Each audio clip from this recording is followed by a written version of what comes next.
Él se marchó de allí y llegó a su pueblo y sus discípulos le siguieron. ¿Quién se marchó de ahí? Jesús. ¿Dónde era allí? Ya estaba en Capernaum. Y luego dice, ¿y llegó a dónde? A su pueblo, dice aquí. ¿Qué otras versiones dice? A su tierra. Y después se nos dice que es Nazaret. Entonces, se va desde... ¿En qué lugar estaba entonces?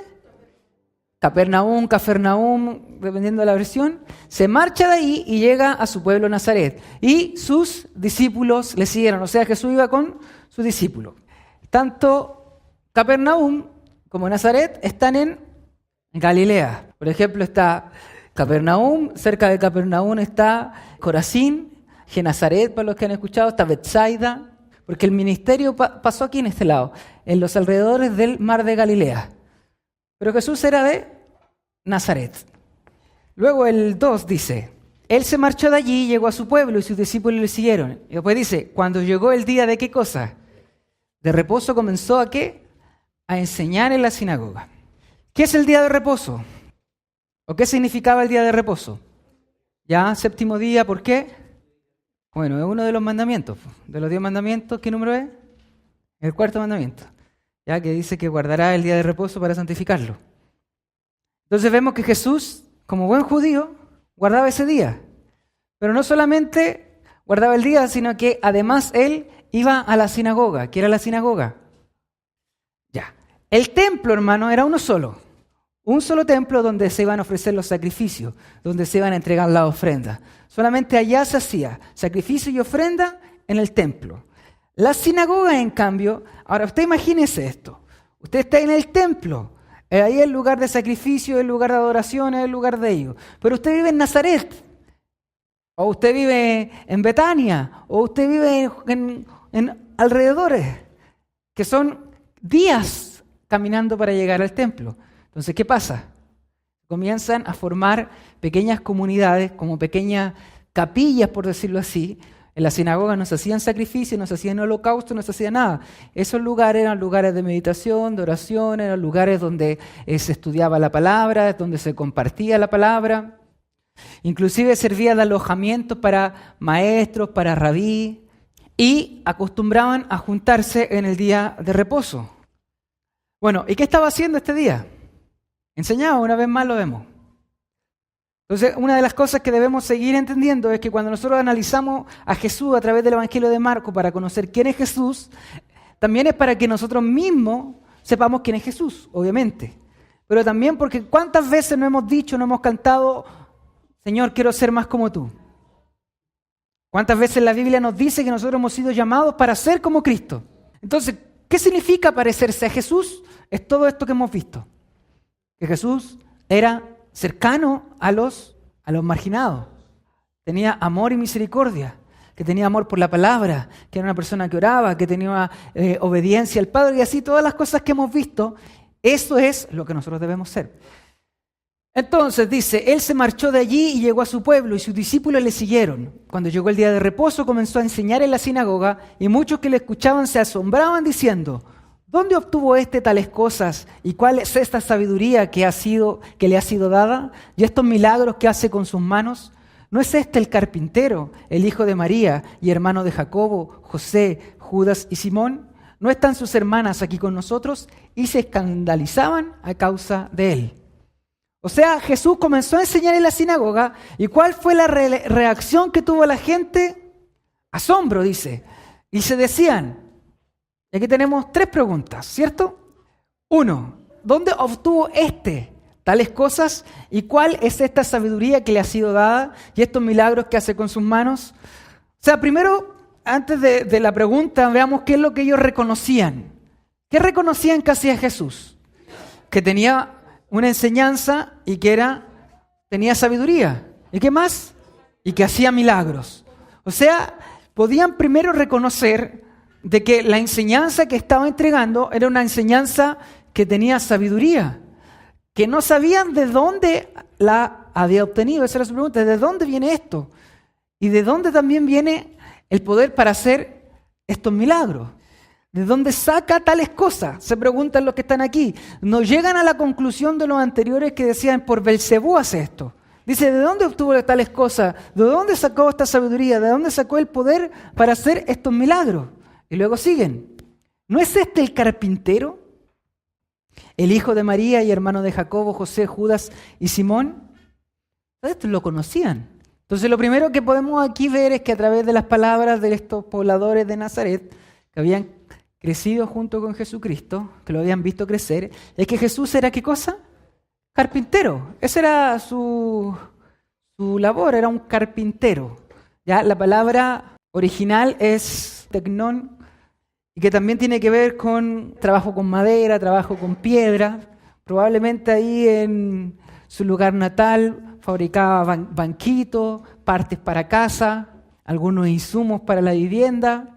Jesús no era un filósofo, no era un erudito de las cosas, sino que era un obrero, un carpintero, un obrero, un albañil. Por otro lado, también este trabajo era un trabajo físico, por lo cual esas figuras que muestran a Jesús como un flaco, desnutrido, probablemente no haya sido así. Y después dice, ¿no es este el carpintero? ¿El hijo de quién? De María, hermano de Jacobo, José, Judas y Simón.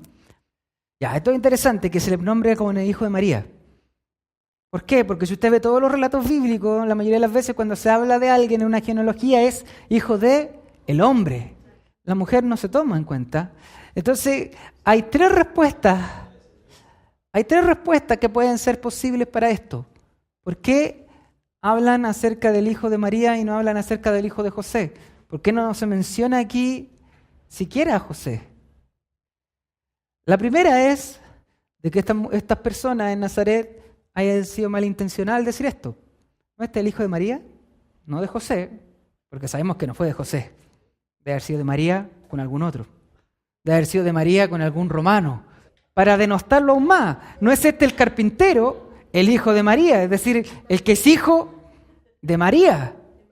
La segunda tiene que ver con que Jesús, a diferencia de estos otros, sea el hijo único de María y que estos otros sean hijos de José.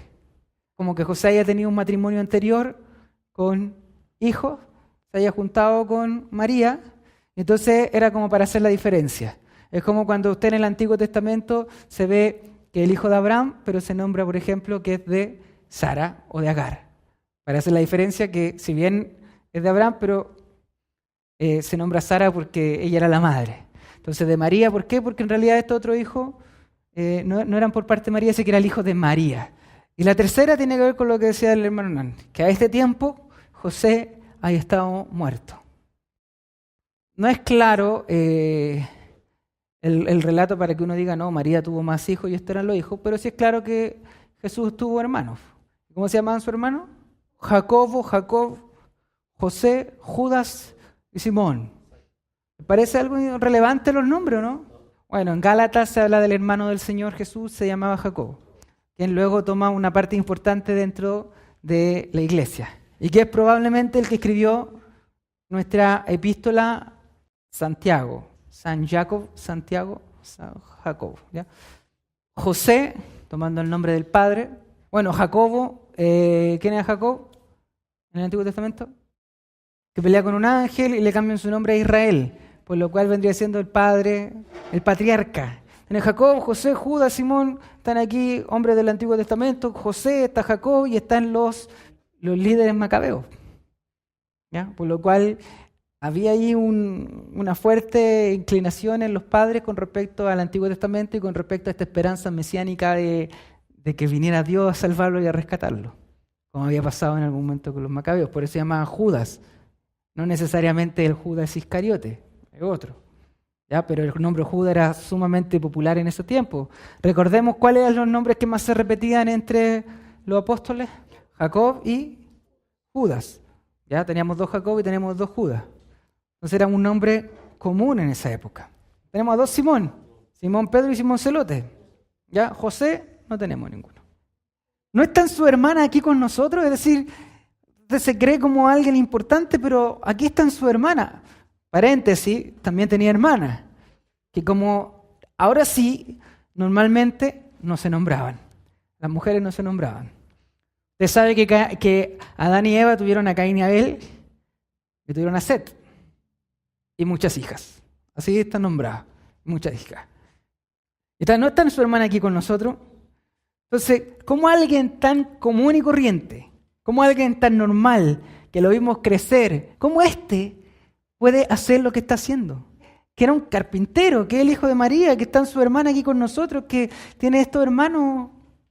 ¿Cómo puede hacer estos milagros? ¿Cómo puede tener tal sabiduría? ¿Acaso podrá algo bueno salir de Nazaret?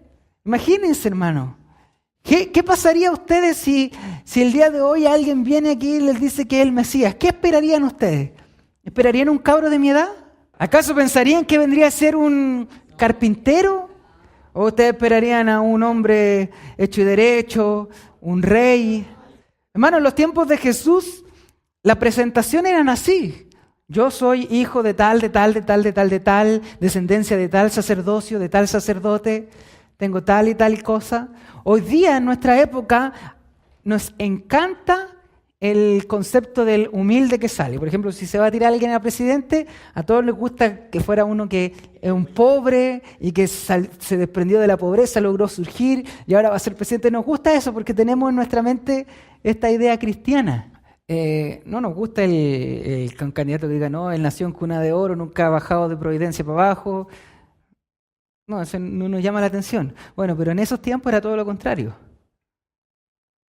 No llamaba la atención este carpintero, este hombre de aquí, de entre nosotros. Tenía más currículum. Por eso es que Pablo, cuando él se habla de sí, presenta su currículum. Y dice, yo soy fariseo de fariseos, he cumplido la ley, circuncidado al 8º día, y comienza a tirar su currículum. Y después al final dice, pero todo esto es basura. Y todo esto lo tengo perdido a causa de Cristo. Pero él tira su currículum porque era importante, hermano, en ese tiempo. Era importante las credenciales.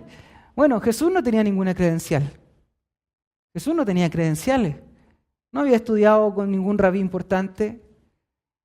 No era un hombre que se hubiese dedicado a estudiar la Torá, que hubiese venido desde un lugar extranjero. No era un hombre que viniera de una línea sacerdotal directa, no es que era el hijo del sumo sacerdote. No era tampoco un hijo de un fariseo importante, de renombre. Su infancia quizás fue una infancia normal. A veces nosotros idealizamos, como no hay nada escrito de su infancia, nosotros decimos, no, y Jesús debe haber sido el mejor alumno de su curso. No sabemos. Tenemos claro el capítulo de los 12 cuando se encuentra discutiendo con los eruditos, pero no tenemos más, no sabemos de él. Y Jesús les dijo, no hay profeta sin honra sino en su propia tierra, y entre sus parientes y en su casa. Y no pudo hacer allí ningún milagro, solo sanó a unos pocos enfermos sobre los cuales puso sus manos, y estaba maravillado de la incredulidad de ellos, y recorría las aldeas de alrededor enseñando. ¿Cuál fue su respuesta? La frase que ya ha pasado a ser parte del vocabulario popular. Nadie es profeta en su propia tierra. Aquí Jesús está diciendo por primera vez de su propia boca que Él es profeta. Así como a los profetas en el pasado no lo escucharon, lo despreciaron y lo asesinaron, eso me va a tocar. Ya vimos cómo en su propia familia al principio no lo creían. Pensaban que estaba un poco loco. Ahora en su propio pueblo. Después vamos a ver que su propia nación no acepta a su Mesías, sino que lo asesina. El camino del evangelio o el camino del cristiano no es un camino de triunfo tras triunfo. No es que usted vaya a predicar en un lugar y todos lo van a salir a recibir con abrazo y beso. No, también hay lugares y también hay momentos donde le van a decir quién soy tú. Entonces, claro, nadie es profeta en su propia tierra. Y dice, y no pudo hacer allí ningún milagro. Y esta es otra cosa importante, no solo milagros, porque aquí dice, no pudo hacer ningún milagro, pero vemos que sí había hecho ciertos milagros. Porque dicen, ¿quién es este que con sus manos hace milagros? Quizás no hizo la cantidad de milagros que hubo antes, y también dice aquí que sanó a unos pocos enfermos, sobre los cuales puso sus manos. O sea, algo pasó, quizás no es la cantidad que pasaba, pero algo pasó. Lo que sí vemos alrededor de todos los otros capítulos, reconocían los demonios. No lo reconoció su familia, no lo reconoció su población, no lo reconoció la gente cercana, ni aún sus propios discípulos lo reconocían y lo comprendían por completo. Y estaban maravillados de la incredulidad de ellos, por lo cual no se pudo hacer mayores cosas. Pero ¿qué hizo Jesús? Dijo, chuta, ya no sirvo para esto y me voy para mi casa. No, dice que recorría las aldeas de alrededor y seguía enseñando. Se conviertan 1000 personas o se convierta 0, nosotros seguimos predicando, seguimos enseñando, seguimos compartiendo del Evangelio del Señor y de su esperanza.